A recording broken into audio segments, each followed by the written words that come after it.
representatives. We need to be on time as we need to finish at 11 a.m. I'd like to welcome all of you and thank you for coming here. We have many topics to discuss.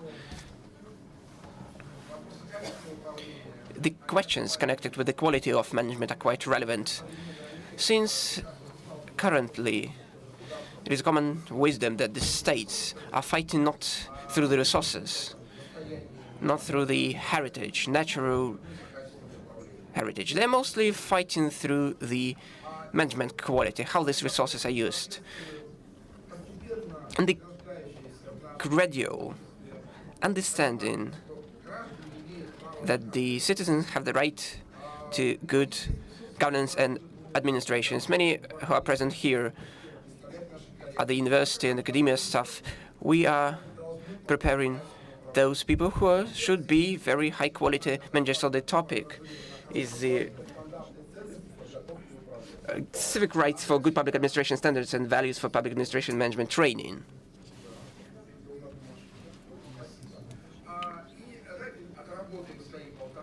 So let's stay here for 1 hour, 30 minutes. To be honest, being a moderator, the major objective for me, the major obstacle for me, is on the one hand, I would like to listen to all the colleagues of mine. On the other hand, we have a timing to follow. I don't want to interrupt anyone. I'm not going to do that. I'd like to ask all the speakers to follow the timing, to be delicate, and to meet me halfway. Thank you very much. We have a lot of speakers. In view of some events, we have speakers who are not present today.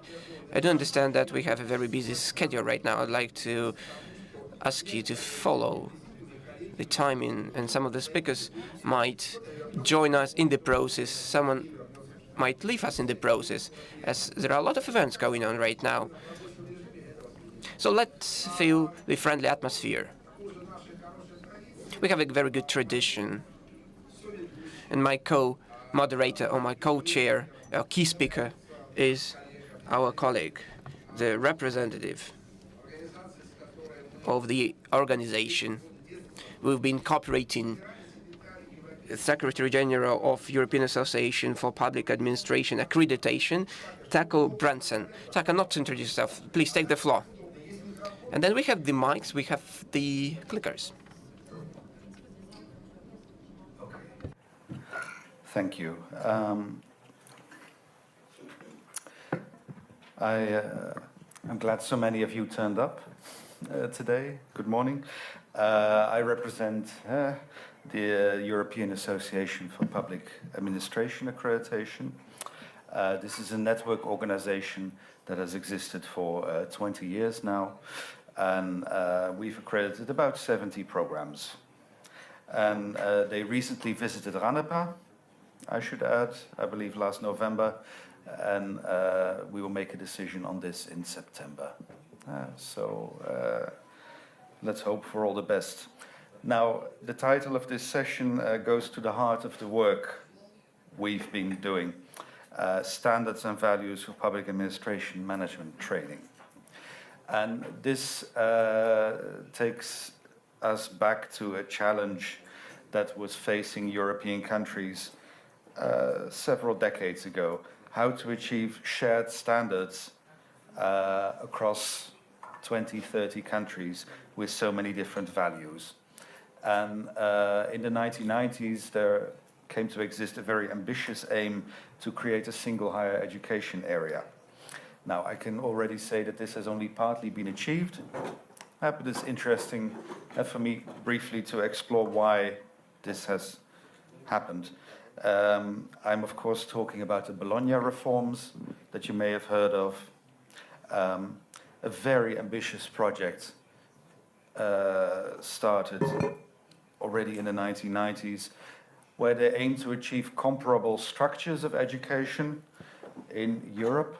That's where we get the bachelor and master structure from, but also to work towards shared standards of quality.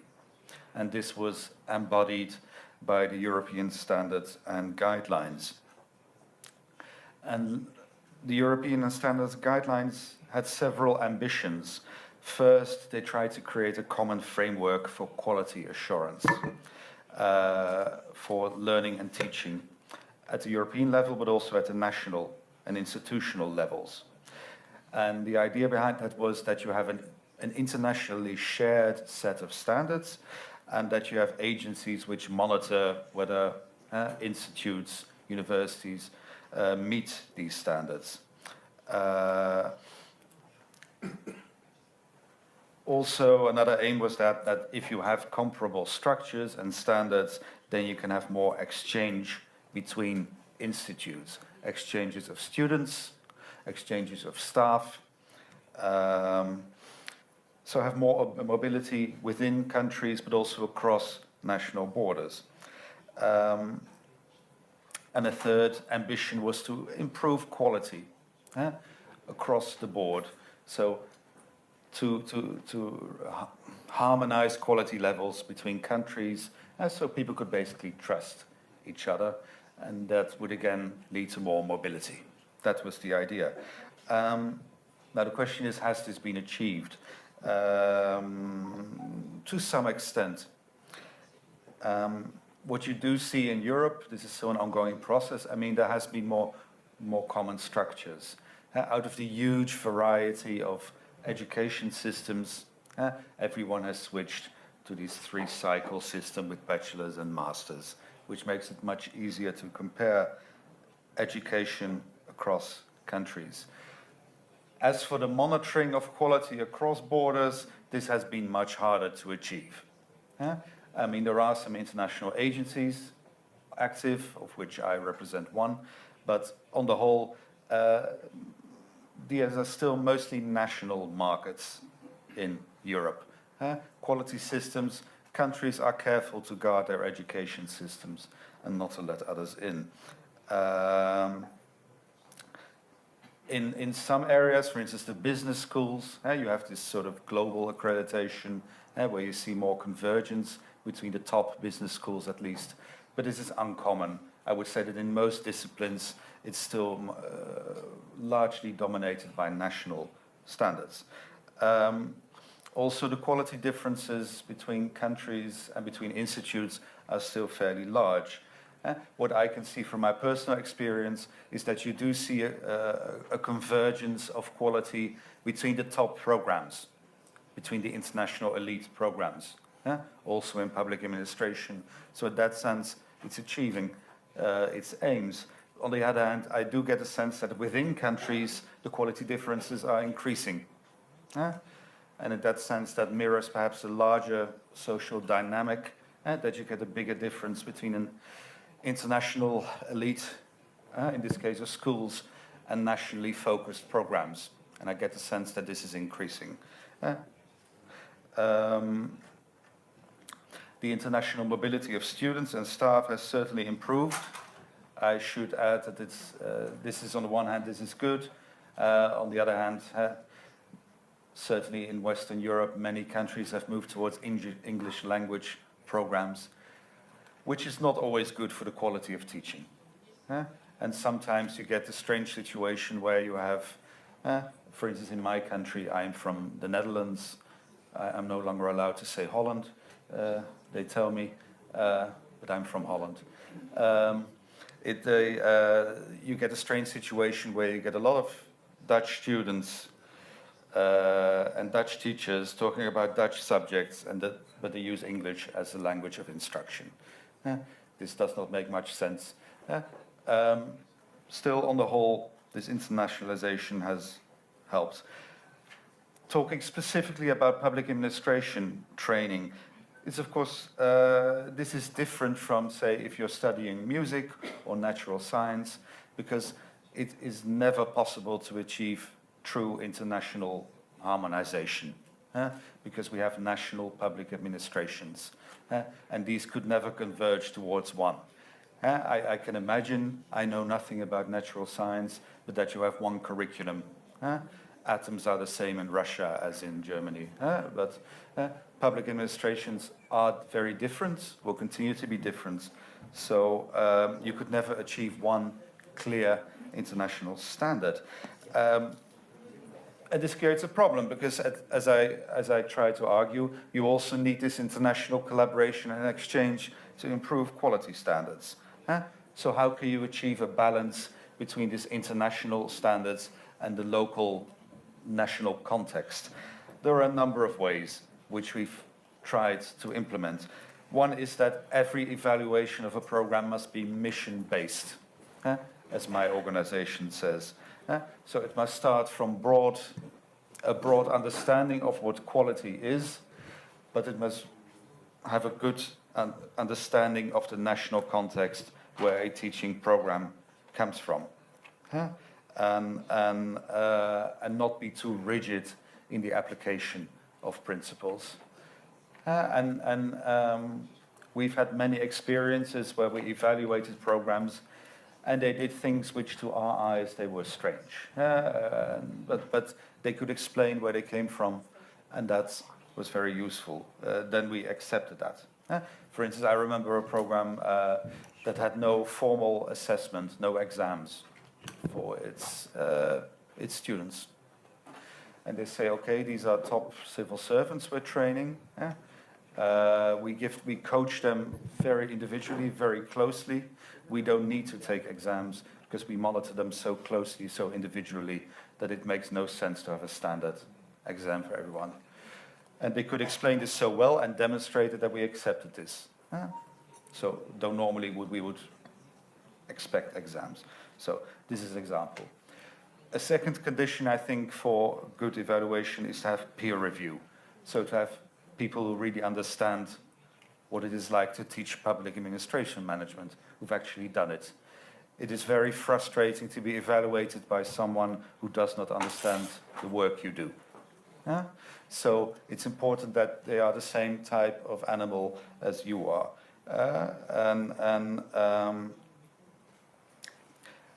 Because if you have people just checking the procedures, then the application of standards can become very rigid and very bureaucratic, and they are ticking boxes. And what you need is for people to explain how a program is run. And what I often see is that the best programs rely a lot on informal procedures, a lot on a number of good people talking to each other regularly. They cannot prove it. They have no formal process, but it works. But only people who are in the business of teaching would understand this. Finally, I think you need an international element in evaluation, because it's very difficult to get good feedback within one country, even a country as large as you have. My country is tiny, but everywhere. I mean, it's very difficult to get good feedback from colleagues, because you meet each other too often to be honest. Often in one country you're in a competitive position in some way, or your friends in any way. It's not a context where you're likely to give very honest feedback. International experts are more free to tell from their experience, and they see things that people no longer notice within one country. So I would recommend always having international experts in. So summing up, I think international evaluation can help quality improvements, but it's the hard part there has not been to establish shared comparable structures like the bachelor and master. It is to get a shared culture of feedback and dialogue between programs. And in this you need a balance between, on the one hand, respect for national traditions of public administration, and on the other hand, between international shared standards. Thank you.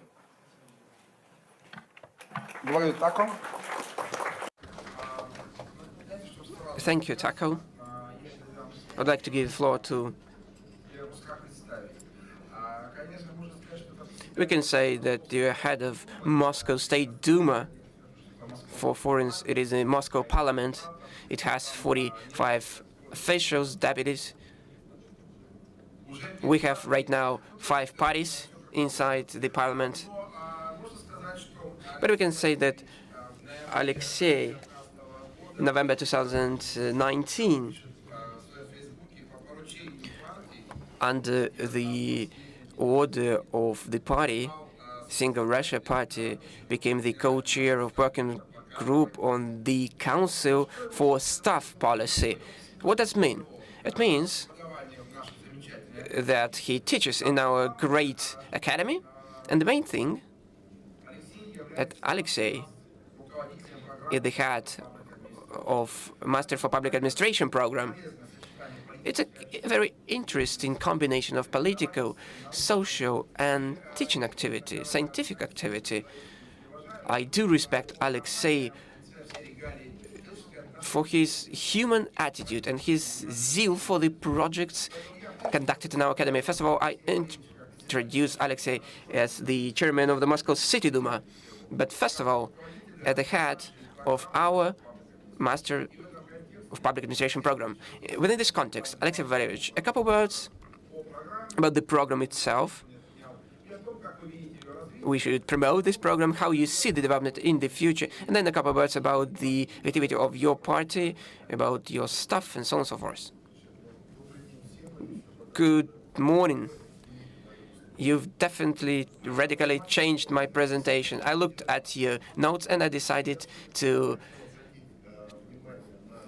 trap you. I'd like to draw attention to our roundtable, civic rights for good public administration standards and values for public administration management training. It is a very important element which is going to determine the municipal education in the future, how the city is going to develop, how the region is going to develop, how the country is going to develop, what standards of living we are going to have. Being decent citizens and being regular Muscovites. What I like in the name, the challenges of the new century, of the new decade. I do believe that we have a not only new year, we have a new decade coming. I'd like to emphasize within my presentation on how the principles of administrations have changed in Moscow, why they have changed, and what we have faced. A new servant should have absolutely different qualities compared with those in the 20th century. Either want or not, new technologies are giving new disruptions and surprises we face every day, and they determine adjustments to the training and education programs. What is our program different from other programs? It is quite flexible, it is quite convenient. It can be adjusted at a very fast pace, depending on the group of those students we have. What was necessary to do in terms of the adjustments to administrations in Moscow? We can see what is happening in many big cities. Let's remember Hong Kong, what is happening in Paris right now. It is unlikely to be connected with the bad city management. It is mostly the issues with the political situation in the country. But if a city has a bad public administration, we cannot say that the citizens and the residents are not going to go out into the street. As of today, thanks to new technologies, we've been informing the society. The information which was accessible for any citizens within a week, right now it can be circulated within 30 seconds. In the past, for the people to bring together and to claim their opinion, to claim their wishes, to complain sometimes, it took not a single day. Right now, in order for the group of citizens to bring together and to impose a task, it requires about 1 hour, particularly in big cities. What has changed? First of all, the mechanisms of citizen participation, both in state and city administrations. There are many digital platforms using which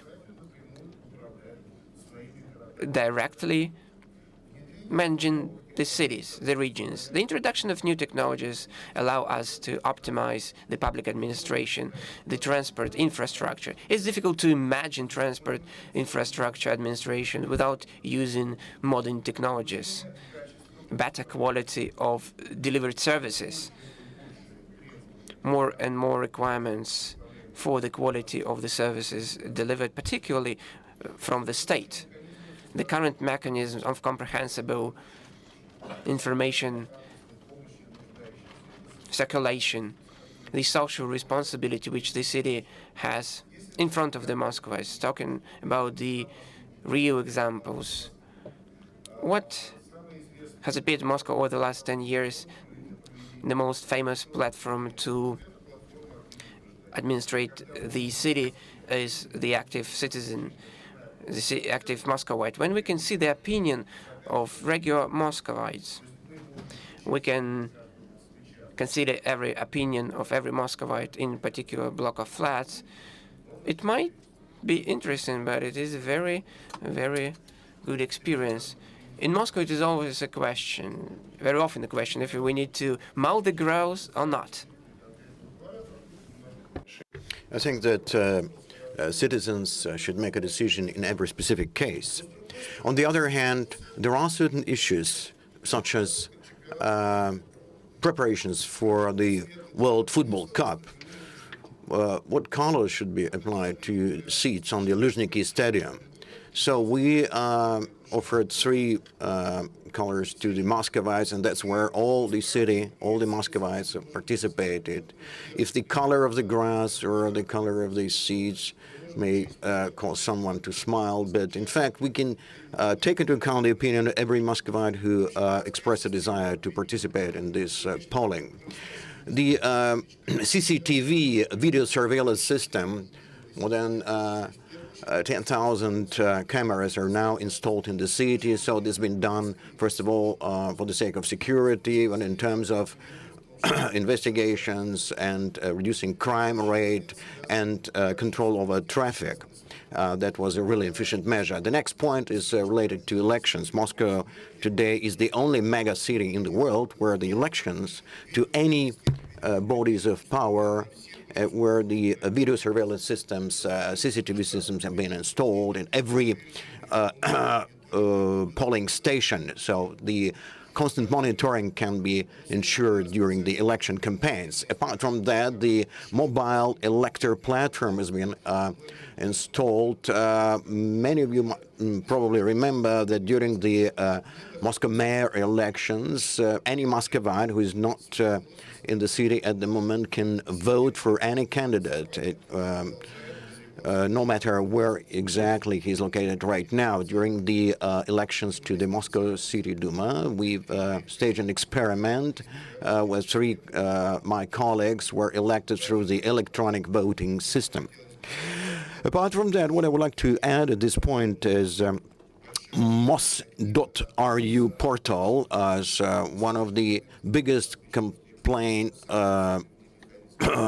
books there. I think this is quite a valuable tool because, you know, if we use just paper complaints, we have under the law we are supposed to wait for 30 days for the answers, and so this is how the this portal makes it possible to make a decision within 8 days from the time the complaint has been made. And also it ensures the feedback to the same portal so that the local authority, the Moscow authority, could understand whether they fulfill their obligations or not. Now, getting back to the party subject. Well, indeed, today the United Russia Party has set up the work team of the General Council, which is dealing with the political issues, and well, proceeding from the yesterday's State of the Nation address of the President and the changes, the new Prime Minister candidate. So part of the authority will be given to the State Duma and the Federation Council to be approved by the relevant parliamentary members. We understand, said the United Russia is a political party which has the controlling bloc in making decisions.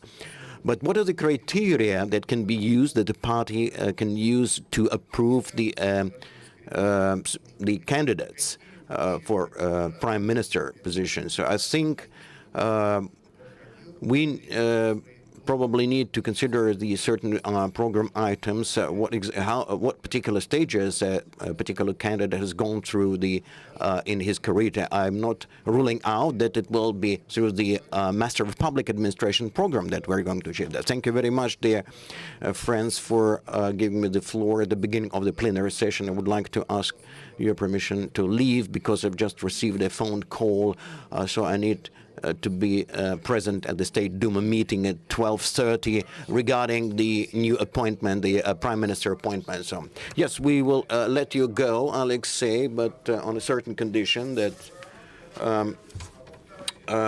well, certainly this program, MPA program, will definitely be there. And just wanted to ask you so that you we discussed that problem with Yaroslav Kuzminov, that you could include this program on the agenda. But there are two important points here. First of all, it's quite an interesting cooperation, future cooperation project. Would like to ask you, to ask our colleagues, our foreign colleagues, to get involved in these activities, because we are supposed to offer some new methods, new programs and formats. Well, seriously, our colleagues from the Higher School of Economics and from other higher institutional establishments, educational establishments, from the academy. So cooperating and working together in such a way we can offer our new vision.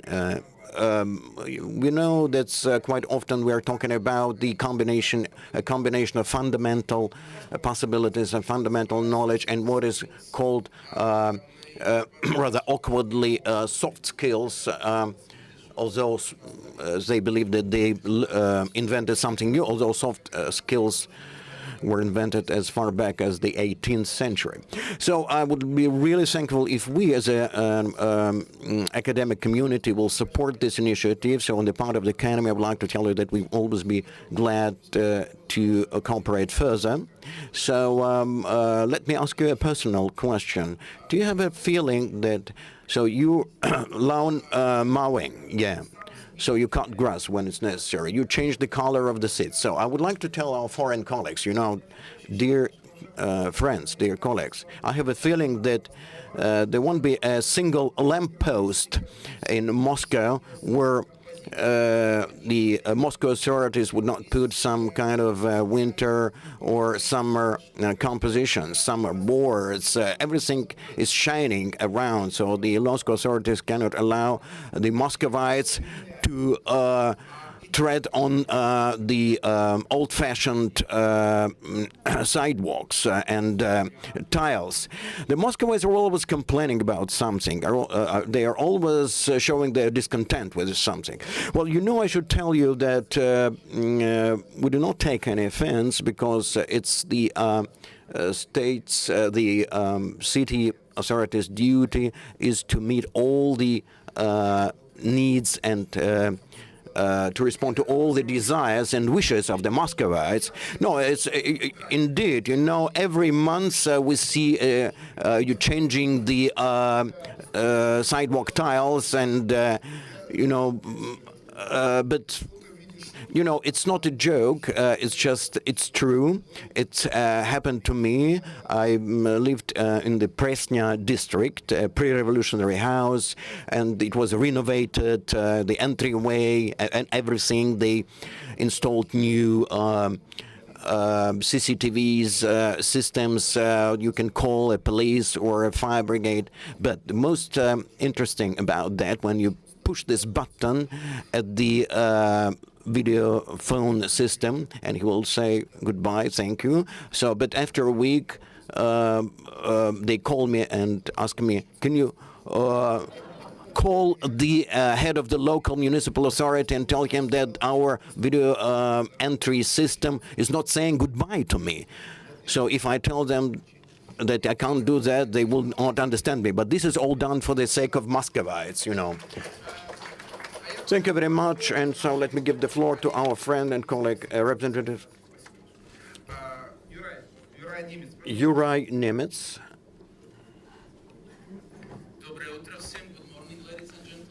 Good morning, ladies and gentlemen. And I will speak, I will try to speak shortly because the time is running. I can see that now I'm also for this session presented as a member of Committee of Experts on Public Administration. Seems if they change it in one session, it changes also another session. But for this session, I am not in the position of, or the main position for this session for me is immediate Vice President of NISPA-CE, which is leading international organization for institutes of public administration in our region. I am here also as a member of IAPA board supporting TACO. I am partly here also still a little bit representing AIS, because there is another international accreditation system, ICAPA, now in transition, but hopefully it will restart from February, where a new accreditation committee should be appointed. And I'm here also as editor-in-chief of one of important international journals in our region.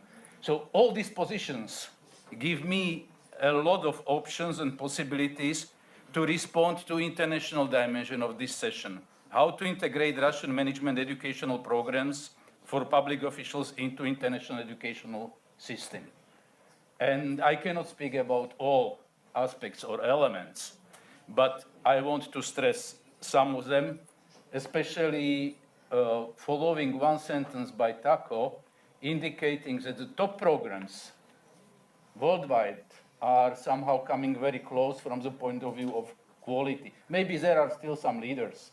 We have to accept still that Tallinn in our region is a little bit higher than everybody else, but still there are many other, not many, there are good programs which are close, like one accredited program here in Russia. Andrei is sitting here, and hopefully another one in future. Just crossing my fingers.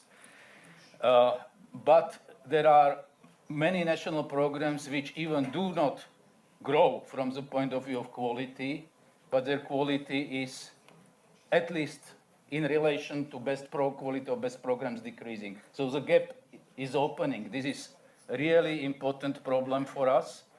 And we can see it also on the level of NISPA-CE.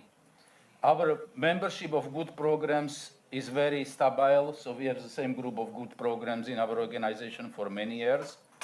But the number of lower quality programs is not increasing in NISPA-CE, it's decreasing. So the problem that many programs in our region don't have ambition to be international or don't have money to be international, I don't know exactly.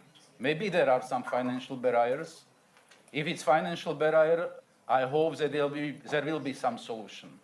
If it's policy, program policy barriers, that we want to be regional program without international dimension, we want to sell our diplomas to somebody. We have such programs in Slovakia or Czechia where I live.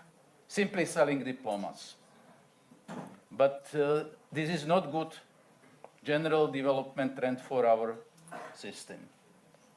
We have such programs, or I remember a remark of one program from one country when we started to tell them that maybe it will be critical, their process of accreditation, why to have research at bachelor's program, and so on. So I hope that we can together do something to try to close this gap and to push to motivate also regional programs to improve. TACO did not mention it directly, but the IAPA has certification. We learned from first experience of certification, I hope. Now the new accreditation committee chair is Kalin Hintea, so he knows even a little bit better our region and pros and cons. So I hope that we learned from first certification attempts and we can really offer as IAPA certification for all developing or programs in development. Yeah? And this can be together, we have some overlap or some coordinated national and international criteria last year. I don't know how many people were present last year when we agreed that there will be huge overlap or interaction between Russian accreditation and international IAPA accreditation. So especially the certification process can be really used. It's one aspect. Another aspect, I mentioned I'm representing also NISPA journal, and you have quality assessment. Yeah, quality is very much based on a number of articles. Unfortunately, it's also not working perfectly. In our region, there is very visible trend for some solutions which are not in line with academic ethics. Misusing of conferences for creating citation circles, but especially what I can see, I receive from China or from Asia every day 2 or 3 invitations for predatory conference, but I also receive from Russia every week invitation to publish in journals for fee. This seems something is wrong. If this is offer, there must be demand. And we have very good journals in our region. It's not only NISPA-C journal. It's a journal, public policy journal in Prague. It's a journal in Ljubljana. It's journal in Zagreb. It's journal in Cluj, Transylvanian Review. It's Moscow journal, and maybe I can even announce, and everybody can join, who is behind some journal, the first meeting of journals from our region, official meeting of editors of journals from our region, will be at NISPA-C conference in Split. And we really want to discuss how to cooperate closer. Unfortunately, I can be very open. Some Western journals have not very nice strategies to people from our region. Last 2 articles by my colleagues were rejected by Western journals. One argument was, findings do not suit to our theory. Not a joke. For second journal, syntax of English is not perfect. Yeah? So, Tako is editor-in-chief of very good journal. It did not happen with your journal. But there are some journals who really start to deal with articles from our, and another problem, your area or your region is not interesting for us. It's a third argument which I can see very frequently. So we really want to create our platform, even providing some help to authors, something what I received in the 90s. Western journals really tried to help to us publish, especially our colleague who died from public administration development, editor of okay, they really tried to help us. Now there starts to be, for some journals, you can see even some discrimination. So we want to be more open and to provide more space for our region. And many of our journals lack good submissions. So the floor is here, the floor will be extended, and hopefully it will work. And at the end, we will sign also some cooperation agreement. This is one example that what can be done in cooperation in our region. So maybe, and if we work, yeah, you can argue, or somebody can argue that there is a strong pressure to publish in Q1 or Q2. We can push our journals to Q1 or Q2, and not to fight with some journals which are a little bit arrogant to our region. Sorry, but I have to be open. I have this in my mailbox, all these crazy messages from journals. Thank you very much. Спасибо, Юрай. Я думаю, что мы ответили. Thank you, Uri. I think we'll respond to your urgent to your desire. We are going to sign this memorandum of cooperation, and I think we have something to discuss with our colleagues from the municipal authority, from other Russian journals, from the journals represented by other republics, independent states, our colleagues from other countries. And I think that's a really good preparation for our colleagues from Kazakhstan. But in that particular case, Alekhan Baymenov, although he represents Kazakhstan, we cooperated with Alekhan initially, who represented organizations from Kazakhstan, the university communities. But in that particular case, I would like to introduce him as an international official, chairman of the management committee of the regional hub in the area of public service in Astana. Please, Alehan. Alehan, are you going to change the name of your capital into Nur-Sultansky or something like that? We are still waiting. Maybe we'll do some rebranding. We'll work out a concept and set up a work team, and then we will probably submit this to the referendum. Well, thank you very much indeed. Would like to say thanks to the leaders of the RANEPA, to Andrei Markovich personally for this opportunity to speak here, for this invitation to the high-level forum where you discuss such important problems, not abstract problems of some outlying regions, but the problems that are really topical to our countries, including the countries participating in the Astana hub, which already comprises 42 countries today.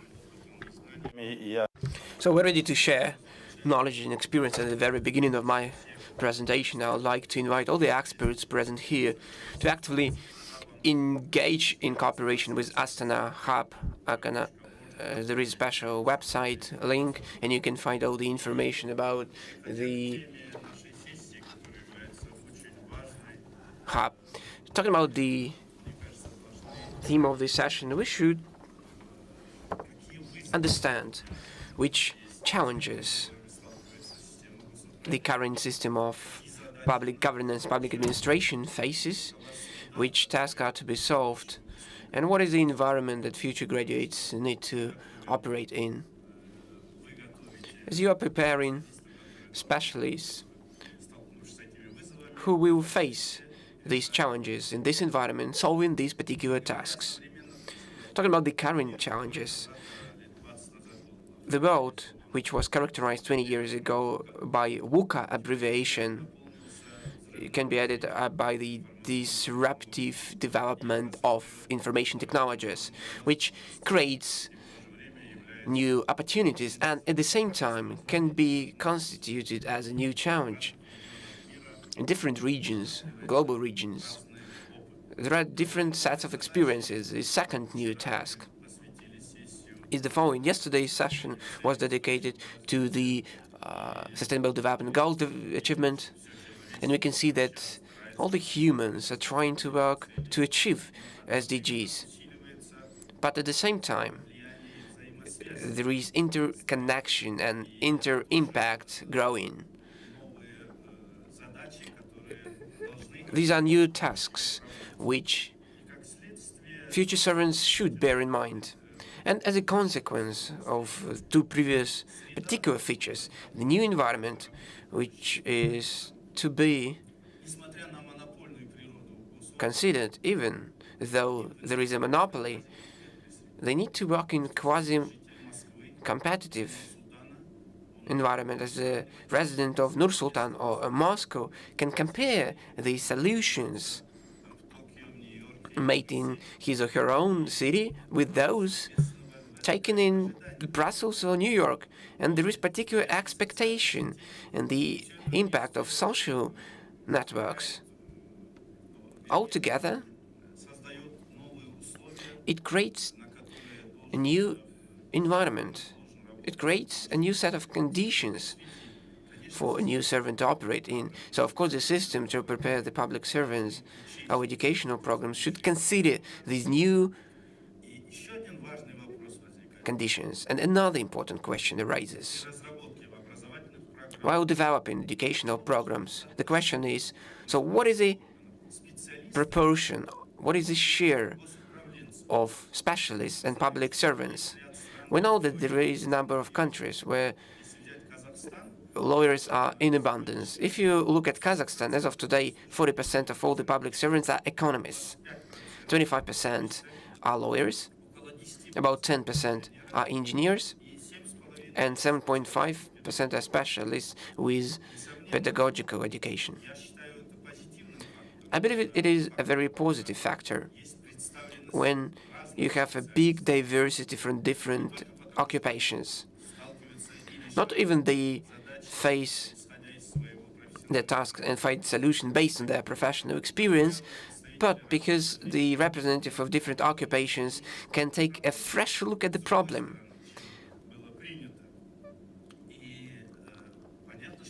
And it is clear that a big role is played by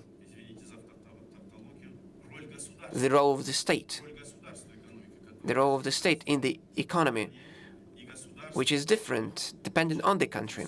And in states which has a big public share in the economy, there are quasi-state structures, national champions, national state-owned champions. We need to prepare specialists considering this factor, and more liberal states have a lower role of the state in the economy. And there is a question, how should the programs for training public servants should be different from those preparing economists, teachers, engineers, lawyers who are going to be future public servants. Considering all the above mentioned, I believe that our programs to prepare the public servants should be different in the following way. Our graduates should be higher than agency interests. This is a challenge for the future government. When to achieve SDGs, we need to overcome agency obstacles within the government, which is a very difficult task. But particularly the graduates of public service training should lead the people in order to overcome very narrow agency approaches. And the second particular feature is a long-term vision, not a short-term vision. I do understand that state agencies and entities face the conflicts of politicians. You know, the global democracy is that the politicians see the horizon of 1-2 election time, and our specialists should take a longer-term picture. But this is a different issue, which will be hopefully discussed at future Gaidar fora. And then there is another question. Should the bachelor's program for state servants preparation exist, or there should be only master's program? I'm for master's programs only. This is my approach to prepare the civil servant, to prepare teachers and journalists. We need to have only master's program, those graduates of bachelor's programs. And this is a big topic to cover, actually. And in any case, if we have bachelor's or master's programs, public servants should be taught such values as transparency, open-mindedness, the ability to use innovations, considering values which are changing. A fresh example. Months ago, I visited Korea with the Ministry of Interior and Security responsible for informatization and the municipal management, and then in Dubai with the Minister of the Future. Both in Korea and in Dubai, the application of new technologies are linked to setting values. In Korea, when they introduce the concept of innovations, at the first spot, the highlight is the right values, and the second is the higher sovereignty over citizens. You know, it was the first time when I had seen that there is a statement like that in the state program. The Ministry of Future in Dubai embraces the Ministry of Happiness as a unit and the Ministry of Opportunities. And the minister demonstrated, walked us through the ministry, and the Ministry of Opportunities say we try to set, instill the right values, not only teach our law enforcement agencies to punish people, but to incentivize decent citizens. If a person for a year or for two hasn't violated any rules, we give kind of a bonus to incentivize this person. Of course, they have 10% of local citizens, 9% of expats, and this is a very relevant situation for them, relevant case. And next point, we need to instill the ability to adjust to a fast-changing world, adaptability, to find non-conventional solutions, non-standard solutions.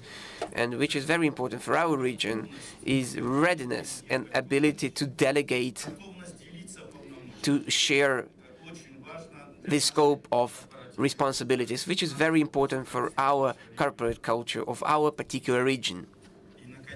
And finally, which is very relevant in our environment, this is the ethics and the ability to be decent, the readiness to follow the interests of the state, to work not only for your sake, but for the greater good. And in this respect, Astana Hub is ready to collaborate with all the universities and institutions. The science of public administrations, compared with HR, is lagging behind a little bit, and we have to take joint efforts. We are working with NISPA-C, with American Association of Public Administrations, Asian Association of Public Administrations, with all the countries in our region. We urge you to engage together with our hub to publish your articles in the journal of our hub. We have some authors of our journal, and at the end of the day, we're working for the benefit of our peoples and for the whole humanity, and I wish you success in this regard. Arhan, you've touched upon a wide range of topics. We can have separate roundtables. As for the transparency, this is a very complicated thing, what the people should know, what they have right to know, what they should avoid knowing.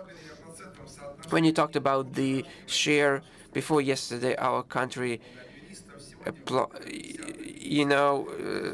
we had mostly lawyers. Today is going to be 50-50. In our country, there is no sex, there is no corruption, actually. When you've mentioned that to give bonus to those who hasn't violated anything, can you raise hands among the audience? Don't be a liar. That over a year you haven't violated any single rule, any single norm, you haven't violated. Can you raise your hand if you have done?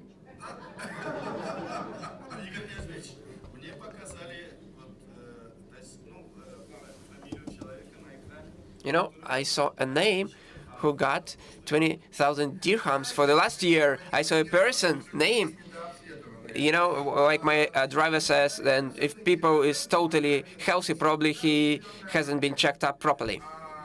There is another problem which we've been discussing in our country when we talk about the public rules violation, when there is a pace to detect more and to punish a bigger number of people. This sense of when you violate something, and let's be honest, you cannot avoid violating the rules. This is a very dangerous thing, because it shapes a very unpleasant atmosphere. The idea to support those who do not violate anything is a great idea. But for me, as a person, maybe you haven't followed him in the right way. This is a big separate discussion. I'd like to give the floor to a person. We haven't been cooperating. We do hope for further cooperation. I'd like to thank you for being the head of the Academy, rector of the Academy of Public Administration under the Presidency of the Republic of Kazakhstan. It's very difficult to accept the success of other people. It is more difficult to accept the success of friends, and it is even more difficult to accept the success of neighbors. But when you're talking about the neighbors and about Kazakhstan, we see their development, their methodology, their toolkit in Kazakhstan. We are very happy to see those changes. How can you be that glad? You're trying to hide Schadenfreude or not? But we do appreciate what you're doing. We pay tribute to success happening in your country, and we do believe that there's a huge role of your academy in this success. Erlan Abiu, again, Rector of the Academy of Public Administration and the President of the Republic of Kazakhstan. Thank you very much for giving me the floor. It's a great pleasure and honor for me to be here, participating in the forum, seeing people I know, and to listen to very interesting ideas. Thank you very much for the invitation to participate in your round table. I would like to continue the idea of Ali Khan by manner of talking about the values.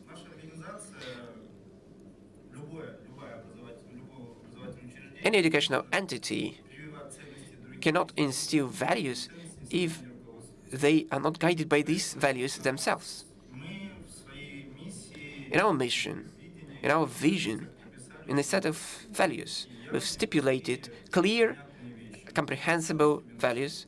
For example, the values are decency, professionalism, innovation, transparency, and love for the surrounding environment.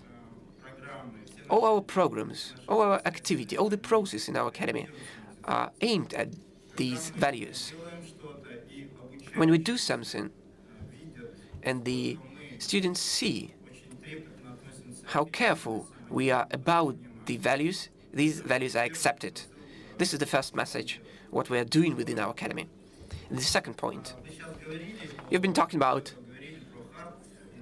hard and soft skills. Yeah, they emerged in the 18th, 19th century, but the soft skills are quite flexible skills, are at the forefront of what Ali Khan has said about the fast-changing world, about the necessity to be able to adjust. In Kazakhstan, right now, there is a policy of the state which considers all the ideas. Yeah, the public servant should serve the people.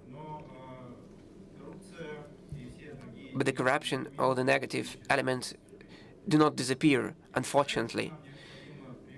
And how can we instill those values to our public servants who work in this system? We call our graduates as the agents of changes. We do support them after graduation. We give them the platform to share their ideas, and we lobby their ideas in public entities. The administration of the presidency assists us much in that. In summer, they created a special public administration unit responsible for strategic tasks to reshape public administration.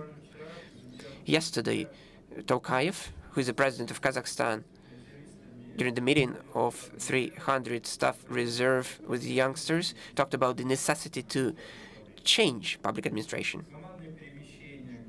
Team exchanges, tribalism, which is still relevant, unfortunately, to our country. It is still on the agenda. All our programs are aimed at changing a person, about the mindset of a person.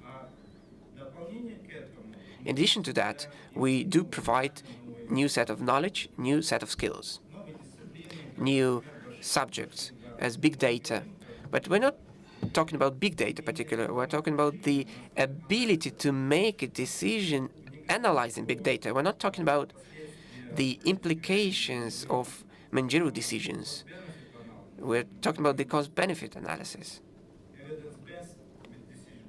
evidence-based decision-making.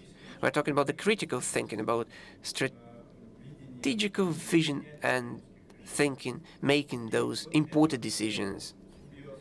And this kind of synergy allows us to shape our educational programs. We reshaped our educational programs, and I totally agree with Ali Khan when he mentioned the idea about bachelor's and master's programs segregation. In Kazakhstan, we have municipal public administration, and many regional universities are responsible for preparation of this stuff. But there is a small percentage, actually, of those graduates who become public servants.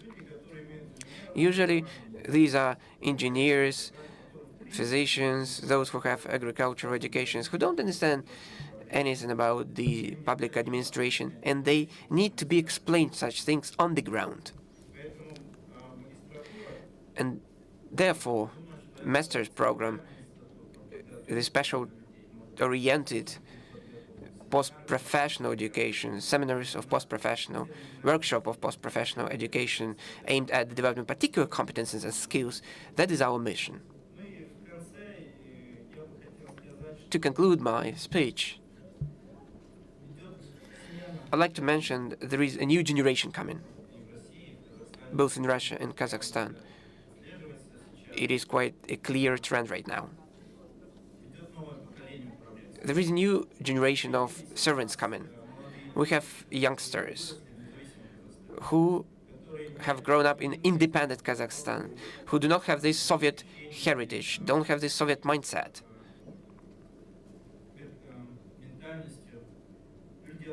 People are transparent, open-minded. They are ready to accept new ideas. They have a great experience from different countries. They participate in social networks. They don't have any language barriers. And these people understand that these standards, new standards of living, requires changes not tomorrow, but today. And our task is to develop this patriotism, not to allow brain drain, but for the people to stay and work on the ground.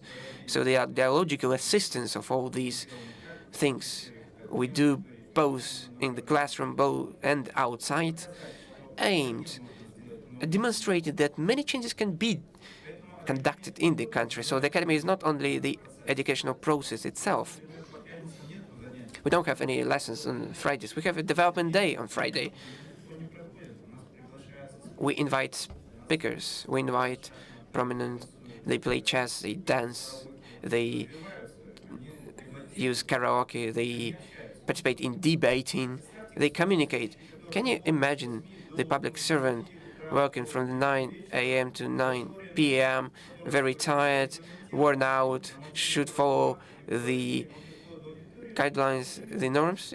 The person goes to our classroom and he is told, you are free, you can do whatever you want. At the very beginning, he's kind of lost. And when he's used to that, he comes back and he is not ready to accept the system of artificial barriers and constraints which only makes it impossible to be a public servant. So we tend to change and to rotate people, but we change ourselves as well. Thank you. Thanks a lot, Erlal.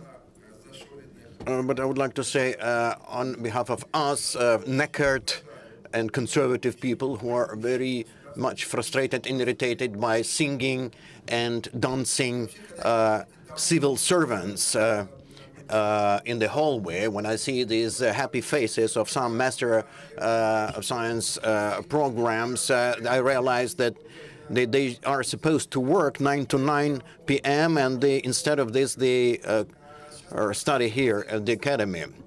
So now, let's go over the values now. Over the my life, I've made a conclusion that values do not change, but the prices do change, and the prices go up all the time. And that's exactly where I want to address my colleague and friend,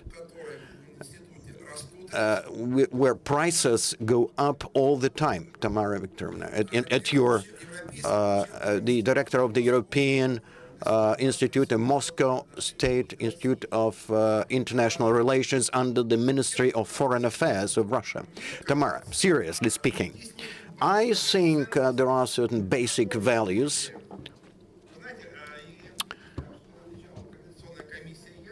when we received the YAP Commission, I was preparing for this debate on mission and values. And I do think, colleagues, that our changes in values did not change under the Nicholas II Emperor. They were the same under Brezhnev, under Yeltsin, the first presidency of Mr. Putin, Medvedev, and so on and so forth, because there are certain fundamental values in the public administration that have to be retranslated and must have a certain reserve of conservative attitude. Tamara Victorin, can you tell us, please, in your institute, as a European higher institutional establishment, and MGIMO as a larger institute, as a university, I mean, yes, the university, how do you manage to get adapted to these constantly changing values and prices? Good morning, dear colleagues. Now, regarding the questions of public administration and the quality of training and education, we will now proceed from the discussion of quality, and we started with employers, and now we go over to the academic part of our discussion, to the faculty and staff. But let me disappoint you a little bit. Precisely in the European Institute, the prices do not change. Rather, they are indexed according to the indices which are okay. So you change your prices according to the inflation in rate. Yes, by analogy with RANEPA and other universities. Okay, it's a draw now, 1-to-1. But let me draw your attention to the European Institute and why the values is not the category that you have to compare at this particular point. First of all, the European Institute, within the framework of MGIMO, have reached an agreement under the initiative of the European Union to train students, to teach students that could work towards cooperation with the European Union. So the institute was actually set up on the basis of another institute, the Institute of European Law, also under the aegis of MGIMO, as a program of Russia's joining the Council of Europe. And there was a special decree by the President of the Russian Federation to set up a special purpose institution that will train civil servants working in this area. Therefore, our key task, and my task as a leader of this institution, is to teach, to train specialists who are going to work in the European framework. Since we're talking about the Russian Federation, 85% of our students have the master degree program that is only within the framework of the master degree program. Those who have already gone through the bachelor degree program, they are civil servants of the Russian Federation, and they study there at the expense of the federal budget. This is precisely the federal budget, not the budget of the ministries. It's not a regional budget that is allocated by the Ministry of Education. So this is a federal budget. I would like to emphasize that. So therefore, there's no question of value or prices. There's a question of selection in the enrollment procedure. So the key value that we're supposed to teach our students is the value of culture and raising your educational level and your skills. So we teach to the acting civil servants from junior employees up to the minister. So it's a 2-month program in the evenings after office hours. So they sit at the same desk, and there are several key points that we are planning to achieve here. First of all, at all levels, at all levels in the civil service, and all the ministries are supposed to be linked somehow, so that the servants could get together and meet each other and know each other better, because sometimes they don't know each other and they don't know where they should go in case of need. So this institute should become a kind of a venue for interaction, for interface, both within Russia and also with the European Union bodies and different bodies of power. So we are working in the European direction and also in Eurasian space. It's quite an important component because the European Economic Union today, they do not have an official platform of for interface, and so that's why we are trying to act as such a platform for the Eurasian Economic Union. And hopefully this will bring some benefits because interaction, communication is one of the most important values in life, and an official level it hasn't been set up, but we have a more mobile and free environment where they can where we can ensure that. So the next point I would like to emphasize, and the level of education, the level of training that we are trying to achieve in this effort. Well, our current realities imply that it's not probably, it's somehow outdated to train just specialists in a certain narrow field. So there is a choice of options here. First, we need to train a civil servant, and then we should provide him with a specialization in a certain area. Or perhaps vice versa, to teach him the basic needs and values that are necessary for a civil servant. But I would like to say that on the bachelor degree program level, well, of course, we need to teach the basics of public administration. Well, that depends, of course, on the decision made individually, but by every university. But today is the interdisciplinary nature of education is the key. And in our European Institute, we teach not only economics, law, and international relations, but we, all the students, the civil servants of the Russian Federation, are taught and sit together in the same rooms, and each of them will get a basic knowledge in law, economics, and international relations.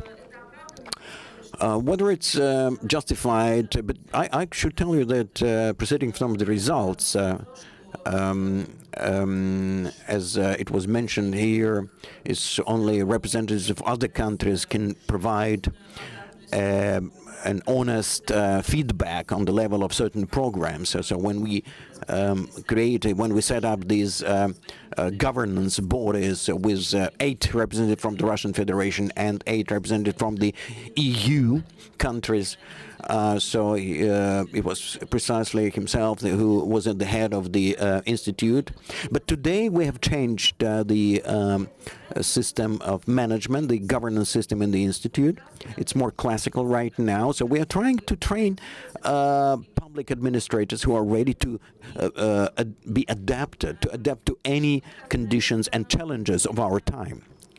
As regards our colleagues from Kazakhstan, just a few years ago, I visited Kazakhstan, where there was a forum of MGIMO graduates took place in Nur-Sultan, and we had a chance to get acquainted with the academic environment. I think that it's a really wonderful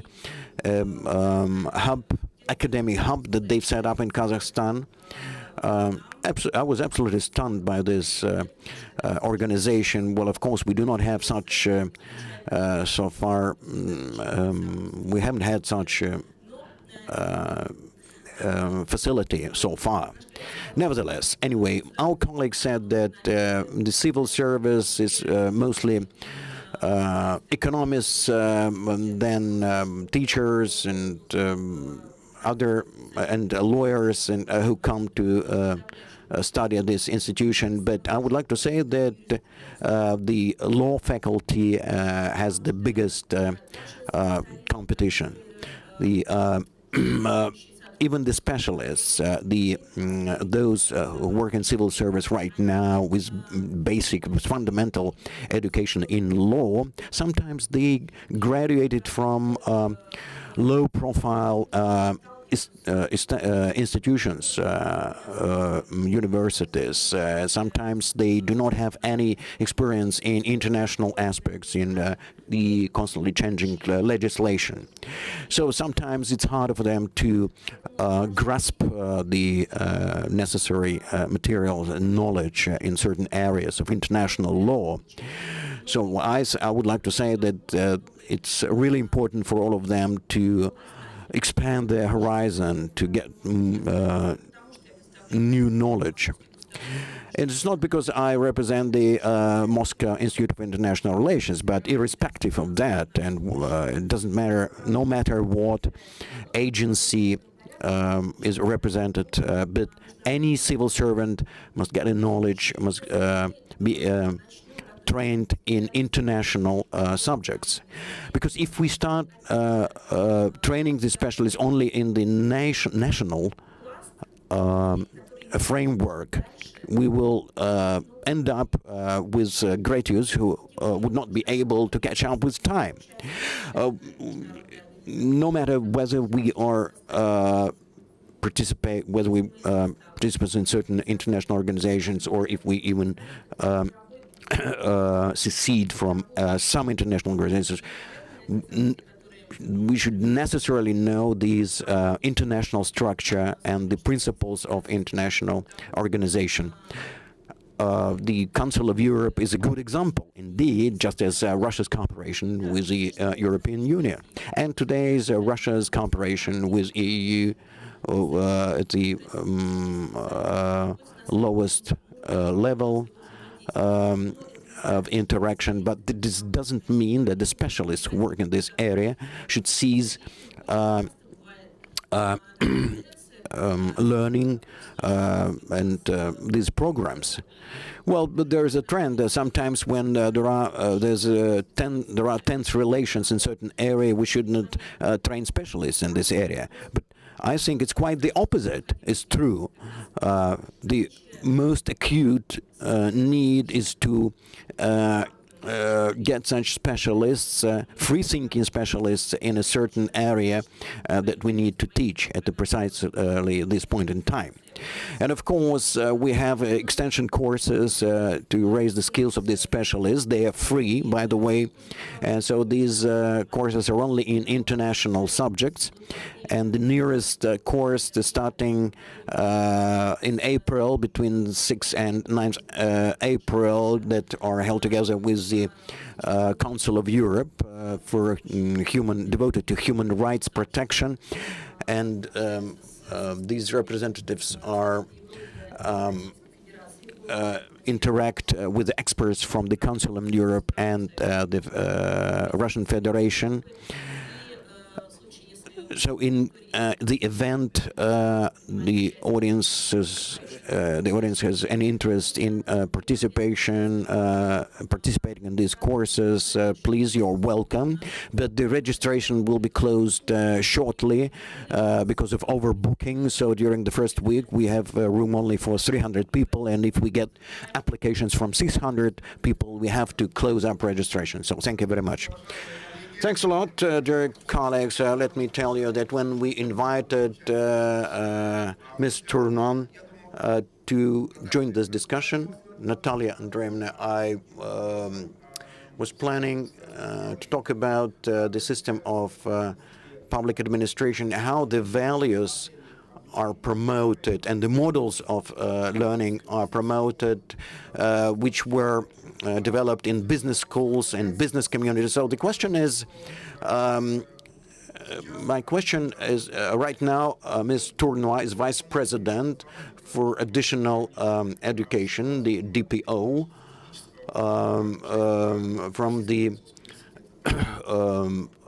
from France. And please, Ms. Tournois, the floor is yours. Thank you. Well, first of all, I would like, in a way, to say that I'm not really an expert in teaching public management. So I just will give to you some considerations and some things I know about public management in France. First of all, I would like to say that at very first, there are some people in France that choose to work in public administrations or not. And when I say public administration, I even think of public universities, for example. And I could say that I can say that it's really more or less a philosophical choice. I mean, either they want rezoning in terms of competition, in terms of market, or they don't. This is the first point. And the second point is that they accept or not, at the very beginning, not to earn a lot of money, less than in the private sector, global private sectors in general. Well, for these reasons, for these values, so basically the choice is a choice of values, first point. And the second point is the choice of the value of money that is not considered the same. Well, there are some drawbacks because after a while, suddenly they discovered that they would like to earn more money. So that sometimes they are more or less motivated for this reason. So this is the first point. And, you know, in France, we are in a paradoxical situation. That is to say that today, all the programs, master's degrees in public administration, or even the day-to-day management of these institutions is based on the idea of introducing the concept of performance. And performance is linked, I mean, at least in the mind of people, to financial performance. So here we have really a paradox. And by the end, today in the French administrations, you find two types of people. I mean, you find on one hand the professional of administrations, and on the other hand, you find some managers. And the problem is that they don't share the same values. That is the point. And that is why I do think that international, that is to say that the values are not the same. On one hand, you have people who think that processes and rules of is the basis of this organization, so as to avoid corruption, so as to avoid nepotism, for example, mainly. And on the other hand, you have people that think that this type of organization is failing. It's failing if we try to compare to other international organizations that are not based on the French area. So, in fact, there are two elements. It means that this organization, based on rules and processes, I mean, it is the 2 points that are the most difficult for changing. We ask them to be innovative. We ask them to go fast. We ask them plenty of new things. They can discover them. They can more or less accept them through international programs. Why? Because at that time, they meet with other people belonging to other administrations from different countries, and they see that, well, in other places, it is not run the same way. And the concept of performance then start being accepted. I don't say that they are amazed, but, they accept it, and more or less. They accept it, and the point is that it appears clearly to them that step by step, the competencies and the qualities of the manager appear to be more important than the rules and than the processes. So it's a complete change of values in this organization. This is very clear. There is something else that for me is very important, is the accreditation process. I mean that you can consider accreditation process on two different ways. The first point, for me, it's a tool for changing processes. Because if you want to be accredited, you need to satisfy to different elements, such as different processes. So it's a way for introducing changes and for the changes to be accepted, because people want to be accredited. So by the end, they accept that. So it's a tool for changing. But after you have changed the things, I do think that it's a break for changing anything, because you want to remain, to get again and again this accreditation that is based on the same rules, because it's another administration, and so there is a break inside your administration. So at the first step, there are plenty of pros, and in a second, third step, there are some quotes concerning this accreditation in general. And what they discover through this accreditation, once again, is the concept of performance. You have to prove that you are performing. One of the points is, of course, even if it's not written down very clearly, when you analyze the criteria and the metrics, you see that cost management is central very often. So the point is that you have to make people understand that through cost management, you arrive to value creation. And that this value creation is composed of two parts: the financial value and the social value, and that it is a circular system. I mean that if you improve the creation of the financial value, then you can afford more services to people, and so the social value is increasing. And if you increase that, and it's turning around like that. So it's a circular system. That's one point we insist on, because as long as people do understand that, then they accept the concept of introducing performance in the public administration. And the other thing I would like just to precise, because I think I have to go fast, is that concerning France, and I think other countries, when we speak of international,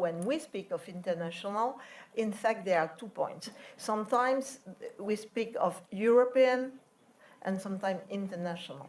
Speaking of European today is not international for France. It is not French, but it's not international. It's just in the middle. And so that as long as you want to introduce something new coming from Europe, it's not the same problem. It's a kind of normal. From abroad, abroad Europe, then it's more difficult. That's all. Спасибо, госпожа. Thank you, Ms. Tournois. We are beyond our time limit. I'd like to give the floor. It's all right. Life goes on. The session goes on as well. To the head of the global, Andreas Schall. Andreas, going to take the mic. Can you give the mic to Andreas? Thank you very much. Стоя, сидя. However you feel comfortable. I can speak from the people here. Yeah, sure. So thanks a lot. I'm Andreas Schall. I'm Director of Global Relations at the OECD. I want to thank RANEPA and want to thank your Igor for bringing us here. You've falsely given me the label of being an expert, but being a German civil servant and being an international civil servant of the OECD and having a Master of Public Administration, I'm probably more the target of all of your efforts than being the expert. Let me put it a bit on the context. Where do we stand in the Western world and what do we observe in the Western world where civil service is a crucial part in? First of all, after the financial crisis, people have lost trust in institutions. We have many countries where people are in the street. Alexei mentioned this. It's not only because of civil servants or because the institutions do not work, but the question is how to restore trust in institutions, be it in institutions and markets, but also in institutions in civil service and in democracy remains a crucial one in the Western world. Secondly, following the financial crisis, 75% of our governments have frozen or reduced benefits for civil servants. 62% of our members have reduced the investments in education for civil servants. So there are issues going on which kind of downplay the role of civil servants in a society, in a system, something we need to deal with it. At the same time, the need for civil servants to focus on open governments, on transparency have increased. Globalization, and here I'm very glad that Nadine and also Tamara put the issue of globalization on the table and of internationalization of civil servants. Globalization, digitalization require different skills, lifelong learning of civil servants. And I very much like what Erdem said, that civil servants have to be agents of change. So this leads us to basically 4 points which I wanted to make for our deliberations, how we need to reform or how we need to change also the mindset in how we deal, how we educate civil servants. First, and this is something which came also in many of your speeches, Darko, Alikan, Tamara, there needs to be a culture of integrity. We need to focus on the values, transparency. There needs to be a strong sense of service from our side, from those who are working in the civil service. Second, there needs to be an alignment with the strategy, with the political strategy. There needs to be something which is linked, and this brings me to my third point, to the cognitive skills to deal with digitalization, to deal with globalization. There needs to be an international component in many of the functions. There needs to be international learning, but there also need to be social and emotional skills. Because you are perceived as a civil servant, not only what you deliver in substance, but also how you deliver it. And fourth point, and I think this is something which goes more to the political system, because I think we need to have a culture in the political system that values civil service, that values the employment. And what I said about the reduction in benefits, about the reduction in investment in training, this is something also you guys in the universities, you need to carry towards the political system, that a real professional civil service also require values and a culture of values of civil service. Thank you very much indeed. Спасибо. Я прошу передать слово вашему. I'd like to give the floor to your neighbor, Mr. Alif Harasman, the professor of public administration of School of Administration, the chief editor of Public Administration International Journal. Please take the floor. Thank you, Mr. Chairman, for the opportunity. Everyone, thank you for attending. This is a great opportunity for all of us to share knowledge, viewpoints, and a number of points have been made already by our presenters here. So, but I notice a few points have not, and either they have not been part of the discourse or they're simply been overlooked, or for whatever reason. The anomalies that still exist among some people who view, who think or question what public administration is all about to begin with. To many, it's economics, it's law, or it is physics, or whatever it is. I invite you, those who think this way, think of law and medical professions. Public administration is one of those professions, whether it's multidisciplinary and interdisciplinary. Take it from here, we need to focus on profession. But the profession alone is not, and I repeat, is not acting alone by itself. It works within a larger environment, which is political, which is military, which is ideological, which is a whole range, local and global and international in this age of globalization. So let me focus on 3-4 points very quickly. Number one, the curriculum of public administration. There are standards that are known worldwide, they're evolving all the time, and there are 7, 8 of them. In American settings, for example, there are 7 standards that must be met, at least 5 of them to pass the accreditation. Organizational skills, training students for that purpose, professional managers, managerial leadership skills and analytical skills for policy analysis, implementation, evaluation, and so forth, and accountability. Accountability, ethics, integrity are among the most essential parts. If a question comes at times to choose between high performance with high skills and character with integrity and professionalism, what I call principled professionalism, tempered by political extremism, professional extremism, or by all accounts, we should go, I submit, with character. Character wins over performance. There has been a great, and of course, quality and more, and innovation. There has been a lot of misrepresentation in the last 20, 30 years reforms, market reforms, ideologically oriented, that corporations, businesses are better than public. At the same time, and then we are bombarded. This is an Anglo-American ideological corporate, basically governance ideas that market is better than government. Not true. There are a lot of exaggerations here. I will not defend that all market is, all government is good, and I will also defend the idea market is not perfect and makes a lot of mistakes and cost overruns, lack of proficiency, a lot of cutting corners, and a lot of corruption. So let's not exaggerate. Either extreme is bad.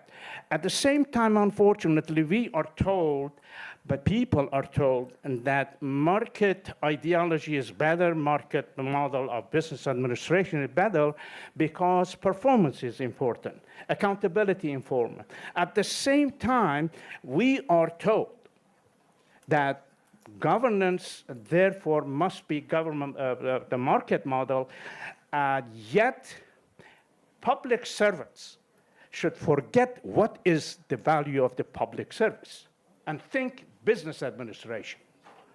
This is an ideological, cultural, profound, transformational changes in the mindset, the mental model of public servants. They should believe in what is most important.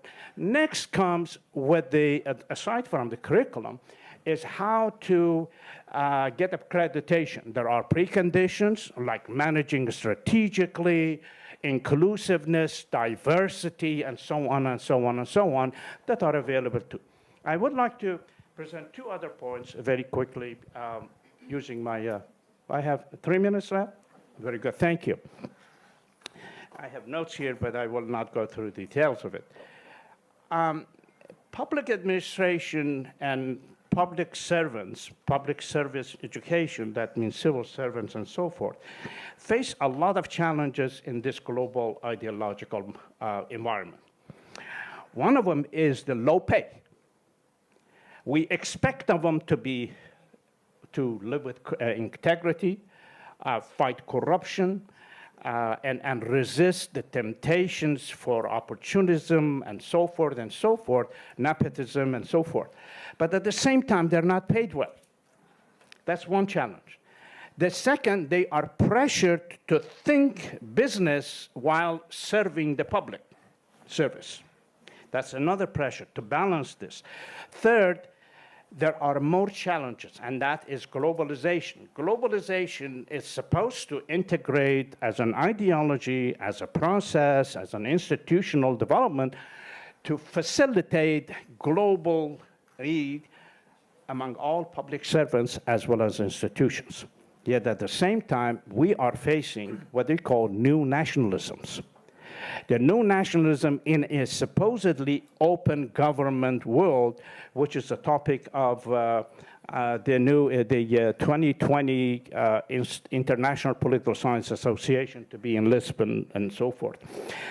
How do we overcome challenges, promote knowledge, promote public service through various disseminating knowledge information tools, including journals, publications of articles promoting public service values, books, encyclopedias. In Russian context, I can suggest to you, in case you do not know, as the editor of the International Journal of Public Administration for the last 3-4 years, I have made some bridges here.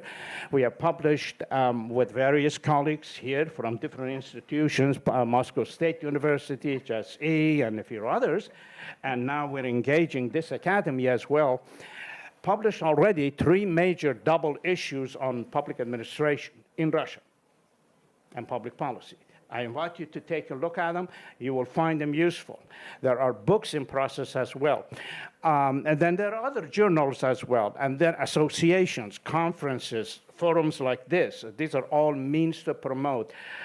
And there are obstacles, there are bottlenecks, there are problems everywhere. I'm not going to get into one concrete example at this point, which I shared with my colleague Alexander here, but there's no time, so I will refrain from it right now. Спасибо. Thank you. Спасибо. Андрей Игоревич Клименко, выше... Thank you. Andrei, the Higher School of Economics, I would like to beg your pardon, but we are beyond our time limit. We've covered a lot of questions, not only connected with the curriculum of schools for public administration and education. So what is the targeted audience? It has changed a lot. We're talking about the millennials, about the younger generation. In brief, but roughly, they do not read long texts. They do not listen to lectures. They text messages. How can you instill values in them?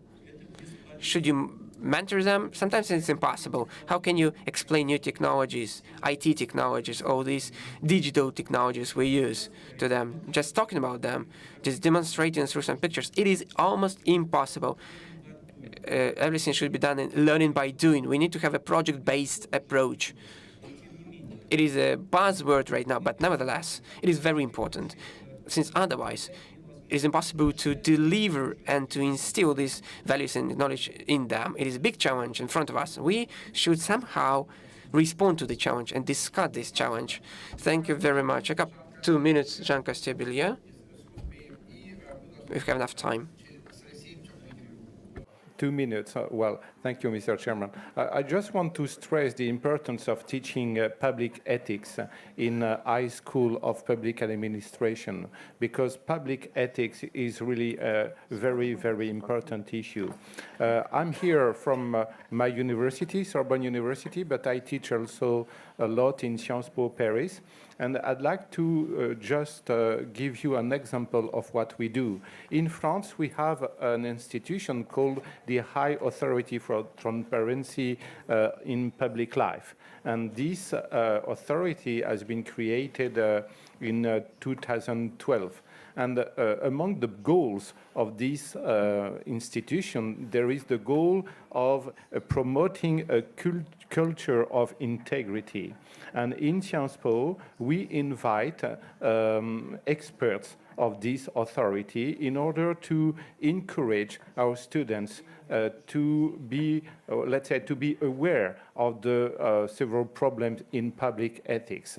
And for us, it is really a very, very important issue. Thank you.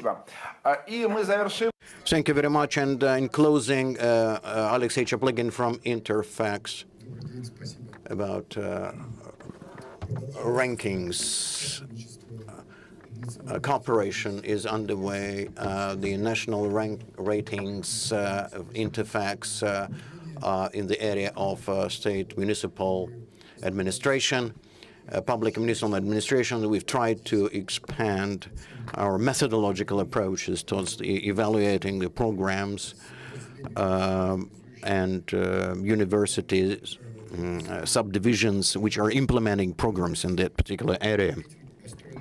So the second rating top 50 universities, which is where these programs are implemented. So please, now would like to offer you the results of these ratings.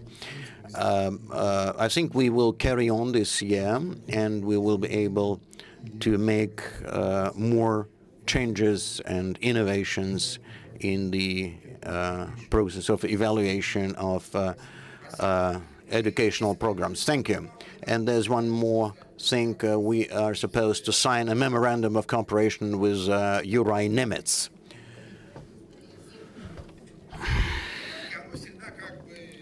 Yeah, it's going to be much easier to do it like this on a lap. You can take a picture if you want. The content is the most important. So we have to sign it twice on every page. Two signatures. So every page should be initialed.